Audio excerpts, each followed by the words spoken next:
Welcome into Extra Time. Thank you, as always, for your tweets.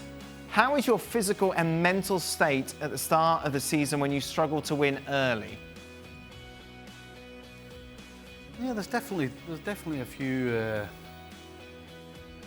You kind of question. You usually question yourself. You're not usually questioning your team. Right.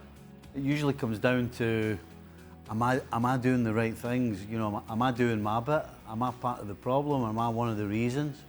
So it makes you question what you're doing and where you are. Certainly fitness-wise. Yeah. But no, it's in the back of your mind. Shaka, you can see a lot of goals in the opening game or something like that, does it? Yeah, but that's standard. I was quite used to that. That was nothing big. But I tell you, you go 4 games to start the season without a win. That's tough to get out there. Right. It's tough confidence-wise.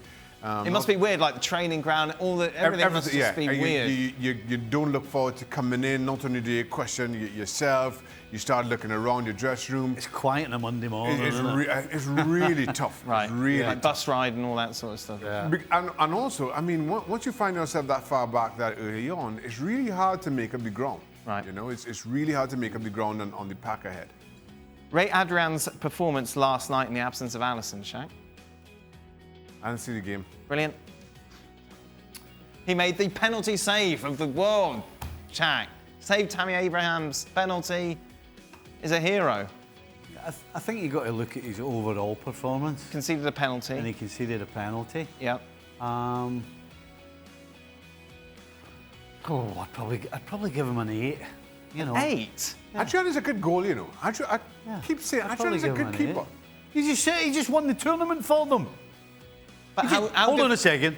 Did you or did you not just say he won them the trophy? No, I think I said. So if you're responsible for winning a trophy, I don't see how an 8 is a problem. I said he was the hero. How many heroes have got 2 out of 10? Was it a difficult penalty save or a bad Every penalty? Every penalty is a difficult penalty, Shaq, isn't it? That's correct. To save. Where was the game? I couldn't find the game anywhere. Istanbul. No, I mean on TV. I wasn't here. You should have come in here. Watched it with us. Who's a better defender? Trent Alexander-Arnold or Wan-Bissaka? Wan-Bissaka. Oh. Do you see that? Yeah. That little... Wan-Bissaka... Going forward with the ball at his feet, Trent Alexander-Arnold is arguably the best right back in the country. Going forward with the ball at his feet. But one-on-one defending in positional sense, he has some work to do. If you were picking a team right now, who are you going for as your right back between those two?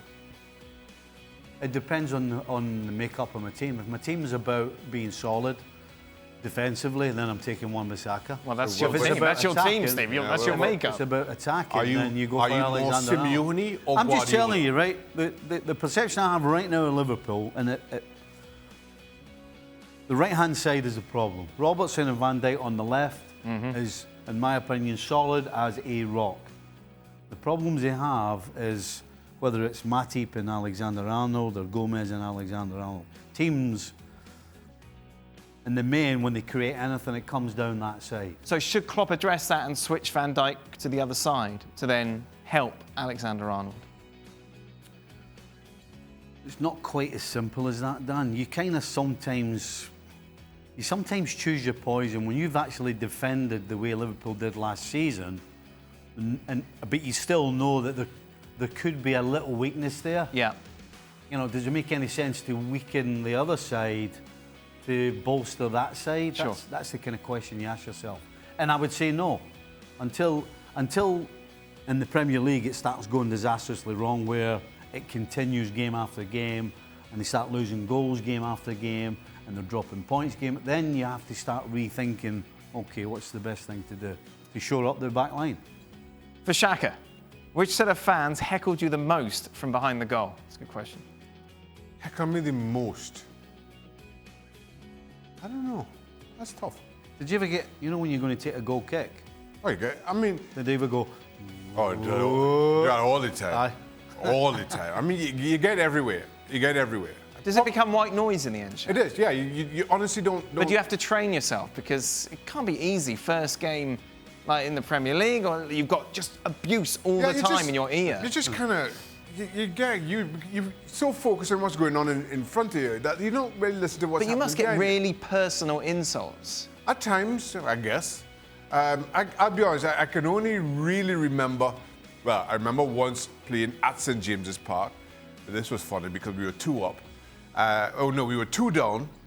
Away to Newcastle, playing for West Ham, and the fans will, oh, Shaka, I'm so sorry you left, but this is why the game's going on. They were praising me. What? Then all of a sudden, West Ham go score 2.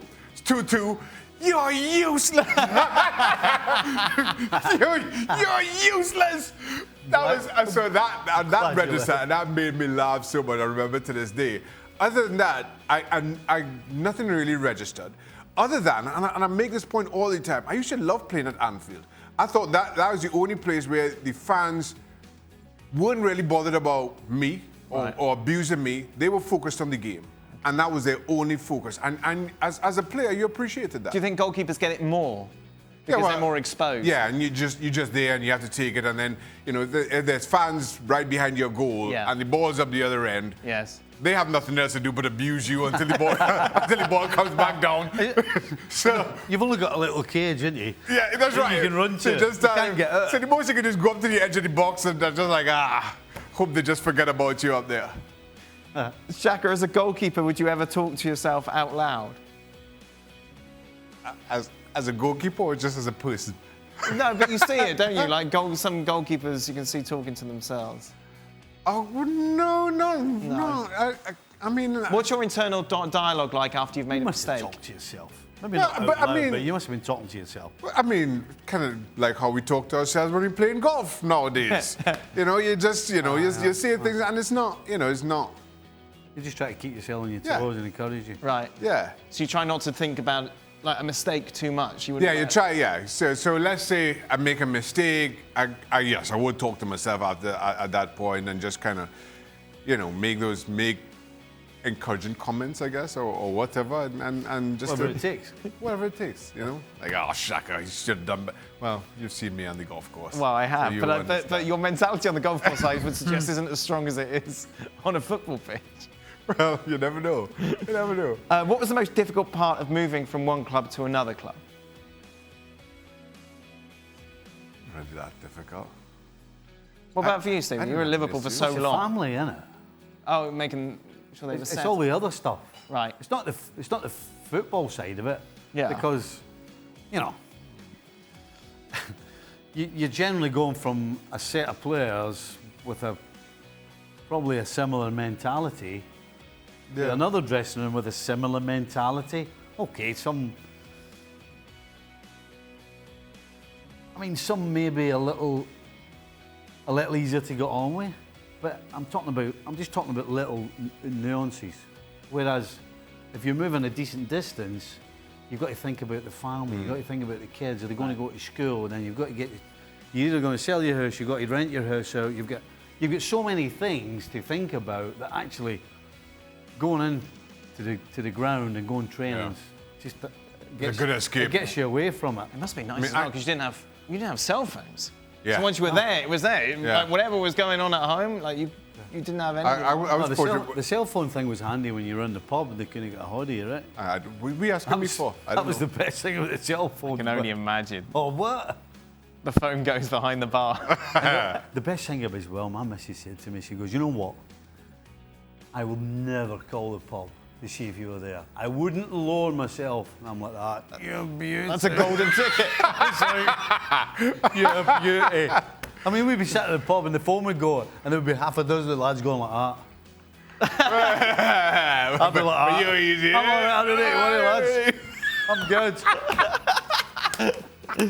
Hey, that was quite an interesting, informative extra time, boys. Was it? Oh, sorry. No, it was good.